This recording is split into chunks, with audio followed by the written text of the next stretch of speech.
ନୂଆ ବର୍ଷରେ ଗୋଟେ ବହୁତ ବଡ଼ ଖୁସି ଖବର ଦେଲେ ଆପଣମାନଙ୍କର ପ୍ରିୟ ଅଭିନେତ୍ରୀ ରଞ୍ଜିତା ପାଣିଗ୍ରାହୀ, ଯିଏକି ଆପଣମାନଙ୍କର ଜବରଦସ୍ତ ଅଭିନେତ୍ରୀ ତନୁଜା ଖୁଡ଼ି। ତେବେ ଦର୍ଶକ ବନ୍ଧୁ, ତନୁଜା ଖୁଡ଼ି ନୂଆ ବର୍ଷରେ କ'ଣ ଗୋଟେ ବହୁତ ବଡ଼ ଖୁସି ଖବର ଦେଲେ, ଏ ସମ୍ପର୍କରେ ଜାଣିବା ପାଇଁ ହେଲେ ଆପଣମାନେ ଆଜିର ଭିଡ଼ିଓଟିକୁ ପୁରା ଶେଷ ପର୍ଯ୍ୟନ୍ତ ଦେଖନ୍ତୁ। ଦର୍ଶକ ବନ୍ଧୁ, ଆପଣମାନେ ତ ସମସ୍ତେ ଜାଣିଥିବେ, ଓଡ଼ିଆ ସିରିଏଲ ଜଗତର ଜଣେ ଲୋକପ୍ରିୟ ଅଭିନେତ୍ରୀ ରଞ୍ଜିତା ପାଣିଗ୍ରାହୀଙ୍କୁ ଆପଣମାନେ ସମସ୍ତେ ଜାଣିଥିବେ।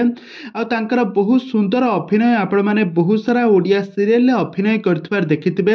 ସେ ବହୁତ ସାରା ଓଡ଼ିଆ ସିରିଏଲରେ ଅଭିନୟ କରି ତାରାତାରିଣୀ ସିରିଏଲରେ ତାଙ୍କର ନାଁ ଫିଟି ଯାଇଥିଲା। ତନୁଜା ଖୁଡ଼ି କ୍ୟାରେକ୍ଟରରେ ସୁନ୍ଦର ଅଭିନୟ କରି ଦର୍ଶକମାନଙ୍କ ମନକୁ ଜିତିବାରେ ସଫଳ ହୋଇଥିଲେ ତନୁଜା ଖୁଡ଼ି ମାନେ ରଞ୍ଜିତା ପାଣିଗ୍ରାହୀ। ତ ବର୍ତ୍ତମାନ ସମୟରେ ରଞ୍ଜିତା ପାଣିଗ୍ରାହୀ ତାଙ୍କର ଗୋଟିଏ ବାହାଘର ପରେ ସେ ବହୁତ ଖୁସି ଅଛନ୍ତି। ତାଙ୍କର ଗୋଟିଏ ଯାତ୍ରା ପାର୍ଟି ମଧ୍ୟ ଖୋଲିଛନ୍ତି, ଆଉ ଏଥିରେ ସେ ଗୋଟେ ଲିଡ୍ ହିରୋଇନ୍ ଭାବରେ ମଧ୍ୟ କାମ କରୁଛନ୍ତି। ବର୍ତ୍ତମାନ ସମୟରେ ରଞ୍ଜିତା ପାଣିଗ୍ରାହୀ ତାଙ୍କ ସ୍ୱାମୀଙ୍କ ସହିତ ବହୁତ ବଡ଼ ଖୁସି ଖବର ସେୟାର କରିଛନ୍ତି। ତାଙ୍କ ସ୍ୱାମୀଙ୍କୁ ଦୀର୍ଘ ଦିନ ଧରି ଭଲ ପାଇବା ପରେ ତାଙ୍କର ବାହାଘର ସରିଥିଲା। ବାହାଘରର 1 ବର୍ଷ ପରେ ସେ ଗୋଟେ ବହୁତ ବଡ଼ ଖୁସି ଖବର ଦେଇଛନ୍ତି।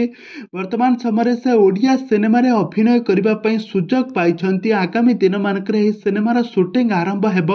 ତ ରଞ୍ଜିତା ପାଣିଗ୍ରାହୀ ଗୋଟେ ଲିଡ୍ ହିରୋଇନ୍ ଭାବରେ ସୁନ୍ଦର ଅଭିନୟ କରିବା ପାଇଁ ଯାଉଛନ୍ତି। ତେବେ ଦର୍ଶକ ବନ୍ଧୁ, ଆପଣମାନଙ୍କୁ ରଞ୍ଜିତା ପାଣିଗ୍ରାହୀ କେମିତି ଲାଗନ୍ତି ଆଉ ତାଙ୍କର ଆକ୍ଟିଂ ଆପଣମାନଙ୍କୁ କେମିତି ଲାଗେ, ଆମକୁ ନିହାତି ଭାବେ କମେଣ୍ଟ ବକ୍ସରେ କମେଣ୍ଟ କରନ୍ତୁ।